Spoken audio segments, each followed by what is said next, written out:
끝이 가까이 왔다고 생각하면 우리는 본질로 돌아갈 수 있습니다. 우리는 베드로 전서를 읽으면서 선택받은 나그네, 거룩한 나그네로서 함께 여행을 해왔습니다. 이 여행도 끝이 가까이 옵니다. 베드로 사도는 흩어져 사는 성도들, 거룩한 아웃사이더들에게 편지를 쓰고 있는데 이 편지도 끝을 맺을 때가 왔습니다. 오늘은 저와 여러분이 베드로 전서 4장 7절부터 11절까지 함께 읽으면서 베드로 사도가 편지를 맺으면서 하는 이 말을 통해서 하나님께서 오늘 우리들에게 들려주시는 말씀에 함께 귀를 기울이겠습니다. 이 본문은 모든 것이 곧 끝난다고 생각할 때 우리가 할 수 있는 일이 무엇인지에 관해서 웅변적으로 말씀하고 있습니다. 7절을 저와 여러분이 다시 한번 함께 읽겠습니다. 만물의 마지막이 가까이 왔으니 그러므로 너희는 정신을 차리고 근신하여 기도하라. 오늘 우리가 특별하게 주목해야 할 표현은 만물의 마지막이 가까이 왔으니 라는 구절입니다. 먼저 베드로는 편지를 마무리할 때가 가까이 왔음을 의식하고 있죠. 그리고 주님께서 다시 오시는 것을 가까이 느끼고 있습니다. 베드로는 주님께서 가까이 오시는 것, 즉 역사의 끝, 시작과 끝이 있는데 시간과 공간의 마지막, 만물의 마지막을 느끼고 있는 것입니다. 주님의 다시 오심, 주님의 임박한 재림, 이것은 우리 그리스도인의 존재론적 기초입니다. 존재론적 기초라는 말은 우리 그리스도인의 신앙과 삶의 대전제라는 것이죠. 풀어서 말씀드린다면 그리스도인은 주님께서 다시 오심을 믿으면서 또 주님께서 다시 오심을 믿음으로 말미암아 우리는 그리스도인으로서 거룩한 삶을 살게 된다는 것입니다. 그리스도인이 윤리적으로 살 수 있는 이유, 우리 그리스도인이 도덕적으로 살 수 있는 힘, 우리 그리스도인이 거룩하게 살 수 있는 지혜, 이것은 우리가 그리스도가 다시 오시는 것을 믿는 믿음입니다. 만물의 마지막이 가까이 오고 있다는 믿음 때문입니다. 만물의 마지막이 가까이 오고 있음을 믿고 느끼고 체험하는 그리스도인의 삶, 이것은 그리스도인의 종말론적 삶이라고 표현할 수가 있습니다. 시간이 얼마 남지 않았다는 것입니다. 인생의 대단원의 막이 곧 내려갈 것입니다. 게임 종료를 알리는 휘슬 소리가 곧 들리게 될 것입니다. 인생의 홈페이지에서 곧 로그아웃 할 때가 됐습니다. 이것을 의식하면서 사는 것, 이것이 그리스도인의 삶의 본질입니다. 이것이 그리스도인의 역설적인 삶의 본질인 것이죠. 베드로는 만물의 마지막이 가까이 왔으니 라고 말한 후에 그리스도인의 삶에 관해서 네 가지를 권면하고 있습니다. 첫째는 너희는 기도하라 7절이죠. 그리고 8절에 서로 사랑하라, 9절에 서로 대접하라, 10절에 서로 봉사하라입니다. 이제 시간이 얼마 남지 않았다. 그러니 더욱 열심히 기도하라, 더욱 뜨겁게 사랑하라, 더욱 친절하게 서로 대하라, 서로 겸손하게 봉사하라. 왜? 곧 끝나기 때문에, 끝이 다가오기 때문에입니다. 8절엔 이렇게 말하고 있습니다. 무엇보다도 뜨겁게 서로 사랑할지니 사랑은 허다한 죄를 덮느니라. 여기서 뜨겁게라는 단어가 참 재미있습니다. 헬라어로 길게 느린다는 뜻을 갖고 있습니다. 쭉 뻗는다는 것이죠. 이것은 운동선수들이 하는 행동을 표현하는 형용사 또는 부사입니다. 높이뛰기 선수가 높이뛰기 위하여 그 장대 끝에 올라갔을 때 온몸을 쭉 뻗죠. 바로 그런 자세가 되고요. 멀리뛰기 하는 선수가 그 착지하기 직전에 몸을 쭉 뻗어서 1cm라도 더 멀리 뛰려고 하는 자세. 100m 달리기 선수가 골인 직전에 조금이라도 몇 센치라도 더 빨리 테이프를 끊기 위하여 머리를 쭉 앞으로 내미는 자세. 바로 이것입니다. 그런 자세로 이런 마음으로 서로 사랑하라입니다. 우리말로 표현한다면 젖먹던 힘을 다해서 서로 사랑하라. 그 말이 됩니다. 사랑은 허다한 죄를 덮는 거죠. 만물의 마지막이 가까이 왔으니 서로 뜨겁게 사랑하라. 젖먹던 힘을 다해서 끝까지 사랑하라. 이 말씀입니다. 마틴 루터 킹 주니어 목사님, 60년대 흑인 인권을 위해서 헌신하다가 암살당했죠. 그분의 삶은 미국인뿐만 아니고 전 세계에 많은 영향을 끼치고 있습니다. 킹 목사님이 암살당하기 직전 얼마 전에 아틀랜타 에베네셀 침례교회에서 설교했는데 이런 내용이 있습니다. 내가 죽는 날 만약 여러분 중 어느 분이 거기에 있게 된다면 저는 긴 장례 행렬을 원하지 않습니다. 만약 여러분 중 어느 분에게 저의 장례식에서 조사를 부탁합니다. 너무 말을 길게 하지 말아 주십시오. 지금이나 그때나 저는 저를 위하여 무슨 조사를 하도록 해야 할지 궁리하고 있습니다. 그들에게, 즉 조사를 하는 사람들에게 내가 노벨 평화상을 받았다는 사실을 언급하지 말라고 말해 주십시오. 그것은 별로 중요하지 않습니다. 그들에게 내가 300~400개의 다른 상을 수상했다는 사실을 언급하지 말아달라고 부탁해 주십시오. 그것도 별로 중요하지 않습니다. 그들에게 내가 어느 학교를 졸업했다는 것도 말하지 말라고 해 주십시오. 제가 죽는 날 마틴 루터 킹 주니어는 어떤 사람을 사랑하려고 노력했다는 사실을 언급해 주기를 원할 뿐입니다. 마틴 루터 킹 목사는요, 인생을 그렇게 정말로 열심히 달려오면서 헌신했는데 노벨상을 받기 위해서도 아니고요, 어떤 상을 수상하기 위해서도 아니었고 학력과 인맥을 쌓기 위해서도 아니었습니다. 오직 사람을 사랑하기 위해서 일생을 그렇게 헌신했습니다. 그리고 죽기 직전에 자신의 죽음을 예감이라도 한 듯이 꼭 미리 보는 것처럼 말합니다. 바로 그 순간에, 죽음의 순간에 가까이 왔음을 느끼면서 더욱더 자신의 삶의 목적을 다시 한번 명백하게 밝히는 것입니다. 마지막이 가까이 왔다고 생각하니 사람을 더욱 사랑하겠다는 의지를 밝히는 거죠. 마지막이 가까이 왔으니 서로 대접하기를 원망 없이 하라고 했습니다. 서로 대접하라. 이 말씀은 서로 친절하게 대하라 입니다. 서로 친절하라는 거죠. 친절할 때 원망 없이 하라는 것입니다. 친절히 대해놓고 상대방이 나의 친절을 받아주지 아니할 때 원망하는 마음이 생깁니다. 내가 이렇게 친절하게 베풀었는데 저 사람이 나의 친절을 알지 못해. 그럴 때 원망이 생기는데 그렇게 하지 말라는 거죠. 마지막이 가까이 왔으니 더욱더 친절하고 친절하되 원망하지 말라는 것입니다. 여러분, 한국의 대표적인 단편소설 황순원의 소나기와 또 70년대 세계의 많은 젊은이들의 가슴을 울린 에릭 시갈의 소설 러브스토리, 또 그것도 영화로 만들어졌죠. 그리고 지아코모 푸치니의 오페라 라 보헤մ, 이 세 개의 공통점이 무엇인지 아시겠습니까? 꼭 퀴즈하는 것 같아요. 그것은요, 여주인공이 빨리 죽는다는 것입니다. 황순원의 소나기에서도 소녀가 빨리 죽죠. 또 러브스토리의 제니, 백혈병으로 빨리 죽습니다. 라보헤임의 미미도 일찍 죽습니다. 서로 사랑할 시간이 많이 남지 않았다는 것, 이것이 사랑을 더 순수하게 만들어주고 더 뜨겁게 만들어주고 있죠. 오페라 산책을 하나 할까요?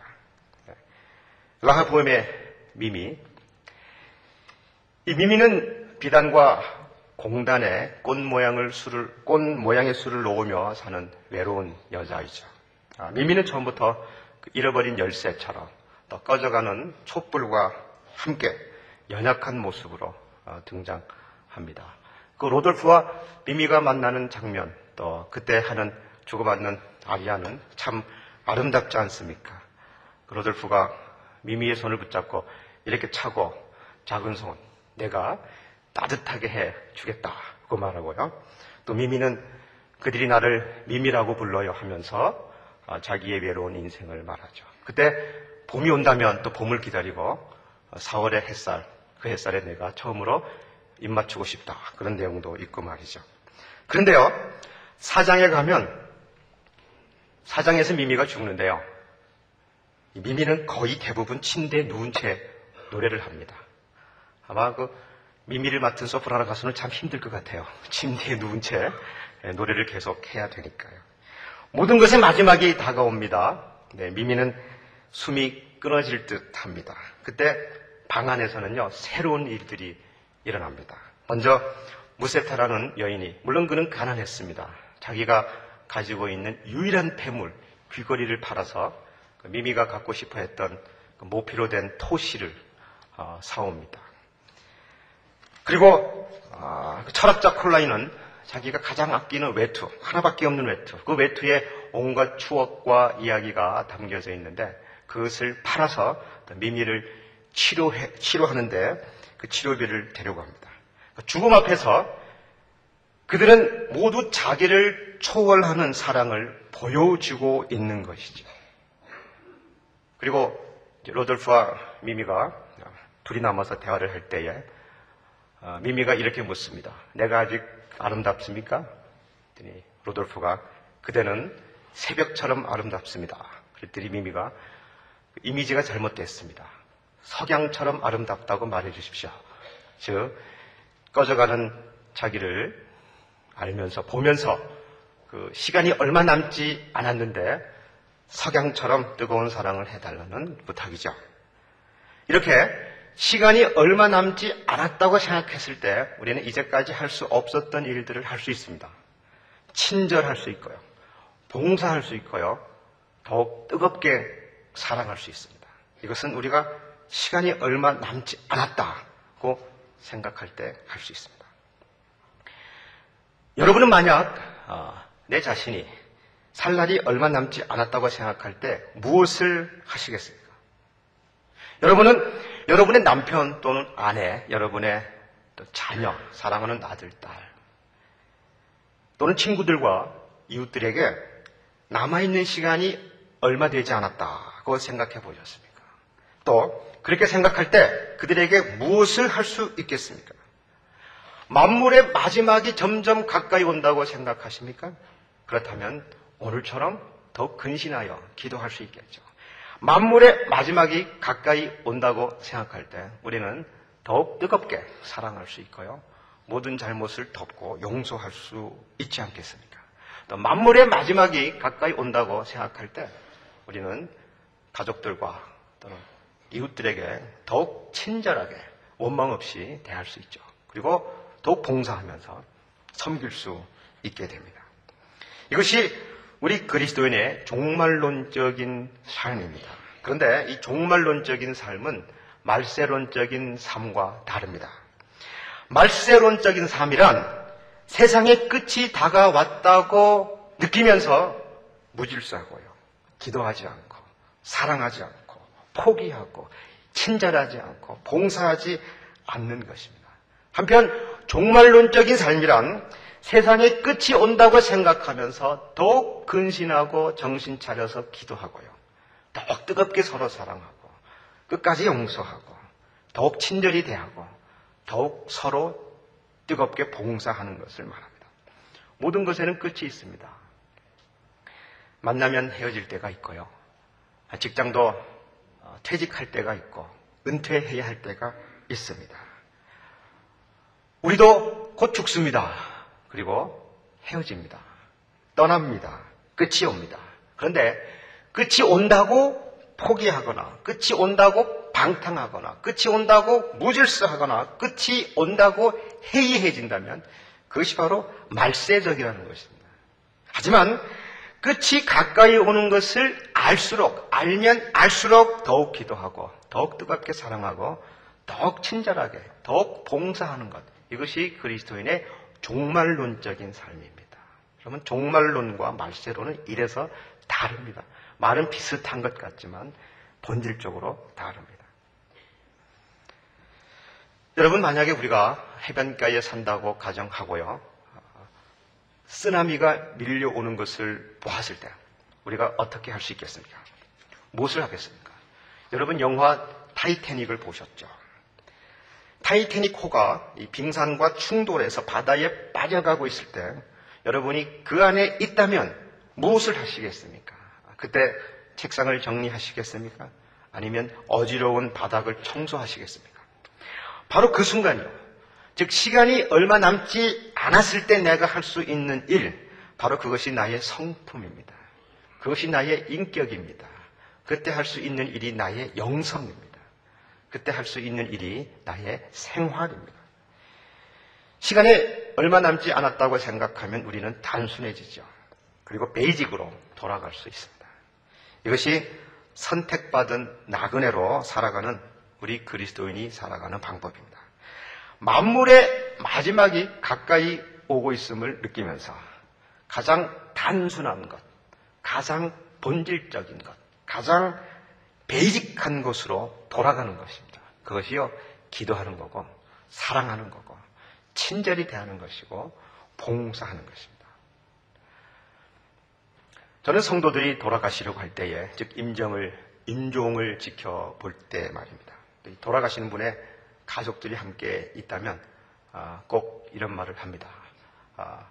여러분도 만약에 누군가의 임종을 보게 된다면 가족들과 함께 이런 말씀을 해보십시오. 가령 아버지가 임종하기 전에 저는 자녀들에게 이렇게 말합니다. 아버님에게 용서를 구하고 싶은 것이 있다면 지금 용서를 구하십시오. 사랑한다는 말을 말로 표현하십시오. 그러면 대개 이렇게 말합니다. 아버지, 그동안 제가 잘못한 거 용서해 주세요. 또 아버지께서 저희들을 이렇게까지 키워주신 것 감사드립니다.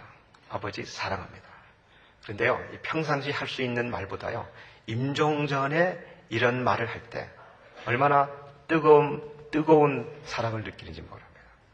그러면 즉 돌아가시는 분에게 저는 이렇게 권면합니다. 혹시 자녀들을 용서하지 못한 것이 있다면 지금 용서해 주십시오. 그리고 자녀들에게 또 부인께 사랑한다는 말을 남기십시오. 그러면 그때 또 용서한다는 말을 하고 사랑한다는 말을 하게 됩니다. 저는 만물의 마지막이 가까이 왔을 때, 즉 죽음 직전에 사랑한다는 말과 용서를 구하는 말과 용서한다는 말을 서로 나눌 때, 이때 정말 뜨거운 사랑을 느끼게 되고요. 이것이 거룩한 죽음이다. 이것이 그리스도인의 영광스러운 죽음인 것을, 정말 사랑하는 거룩한 순간인 것을 체험하게 됩니다. 이것이 우리 그리스도인이 할 수 있는 일이죠. 바로 이것입니다. 우리가 끝에 할 수 있는 일, 마지막에 할 수 있는 일, 죽기 전에 할 수 있는 일을 지금 하는 겁니다. 평상시에 바로 지금 여기서, 그렇죠? 만물의 끝이 가까이 오고 있다고 생각하면서 지금 하는 것, 이것이 우리 그리스도인의 삶입니다. 그럼 우리가 사랑할 수 있죠. 용서하지 못할 것이 없고요. 기도하게 되고요. 요한복음 13장 1절은 이렇게 말씀하고 있습니다. 6월절 전에 예수께서 자기가 세상을 떠나 아버지께로 돌아가실 때가 이른 줄을 아시고 세상에 있는 자기 사람들을 사랑하시되 끝까지 사랑하시니라.